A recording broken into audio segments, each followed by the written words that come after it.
The South African Policing Union is calling for efforts to eradicate gang-related crime in Gauteng to be beefed up. This comes after incidents of shootings increased in Wesbury in Johannesburg recently, prompting a visit by the Police Minister Bheki Cele just last week. Lesiba Thobakgale is the spokesperson for the South African Policing Union. A very good evening to you, Mr. Thobakgale. Grateful for your time. What has gone wrong in Wesbury as far as the police response by your assessment? Thank you, Thobakgale. Greetings to your viewers at home and also to yourself. It is clear that the police management is reactive when it comes to the issue of crime. Crime, you have to deal with a crime prevention strategy. You need firstly to prevent crime. You don't wait for crime to occur and then you become reactive, because that time the lives of people already would have been jeopardized or even finished. We have seen in Wesbury, the reports are saying that around 13 people were shot, and amongst them 2 were killed, including one who is a student. It is clear there that the efforts of the police in the manner of approach, it is not working, and it never worked and it will not work up until they change their strategy. That is why, as Sapu, we are calling indeed that there needs to be an establishment of anti-gang units in Gauteng to deal with cases that relate to gangs like what we have seen there in Wesbury, just before that could spread even more to other provinces. It is said, Thobakgale, that the residents there at Wesbury, they are even fearful for their lives to even speak out, even for them to say, so and so is responsible for this. They live with them in the same communities, they know them, but they are unable to do so. But the approach that management is using in the police ministry to become reactive and make promises and say that they will form task teams that will deal with those issues. Task teams are there to be reactionary. They are not preventative. Until we need a crime prevention strategy, and that, in this case, it will clearly be informed by establishing an anti-gang unit that will focus into the issues that are gang-related in Gauteng and even in other provinces as well, Thobakgale. Well, last week already, on the 28th of February, the Gauteng Police Commissioner was already speaking about the deployment of an anti-gang unit to an area such as Wesbury. There's also been a deployment of the TRT officers, which is expected to happen. Is it just about boots on the ground? Because we have seen a mass deployment of police in Wesbury before, but it just didn't work because the gangsterism continues. Thobakgale, there's no anti-gang unit in Gauteng. There is none that exists. The only one we have, it is the one that is in the Western Cape.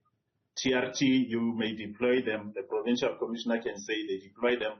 They have more boots on the ground, but you cannot maintain having TRT forever in Wesbury because they've got other duties that they have to do. You need a permanent solution. You do not need a temporary solution, because after TRT has went, we have seen with Deep Sloot, when the community rose against the police, the minister went there and made promises. TRT was deployed, more police were deployed. If you look in Deep Sloot, they are no longer there. The same crisis that they had, they are still prevalent because management of SAPS, they do not want to look and implement permanent solutions.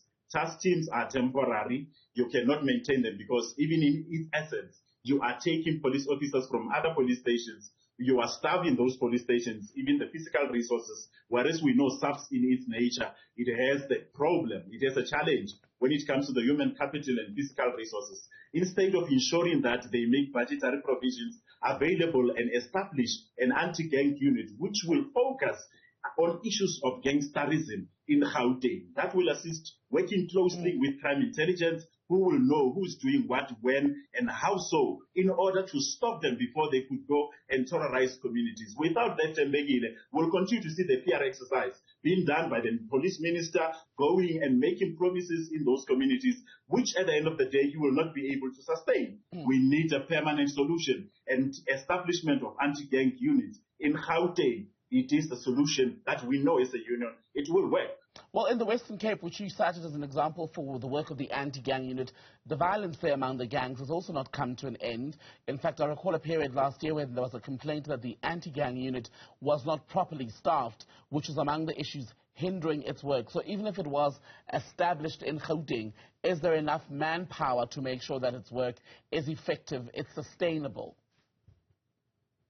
Thobakgale, we know the challenges that the anti-gang unit has in the Western Cape. They do not have even enough resources. They have vehicles. There's issues about vehicles where they are unable to work and do what is expected to them. But moreover, in the Western Cape, there's also issues of politics around the issue of the anti-gang unit, which as a union, we are saying that politics killed policing. So if we remove politics in policing, the anti-gang unit in the Western Cape and even the one in Gauteng that we are advocating for, those anti-gang units, they be staffed appropriately, they would be able to really give us the solution that we need, because our communities are not safe.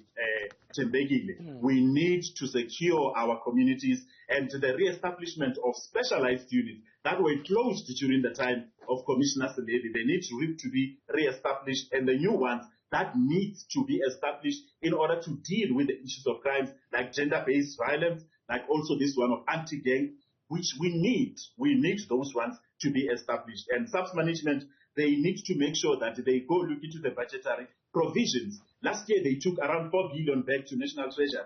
Why didn't they take it and invest it in resourcing anti-gang units, in establishing them and making sure that there is enough physical resources? Then you can deal with the challenge of human capital. But there is no political will, because there is no leadership that is willing to give leadership and say, this is the direction we are taking to eradicate crime in our communities. Lesiba Thobakgale with the South African Policing Union. Good to speak to you as always, sir. Thank you for your time.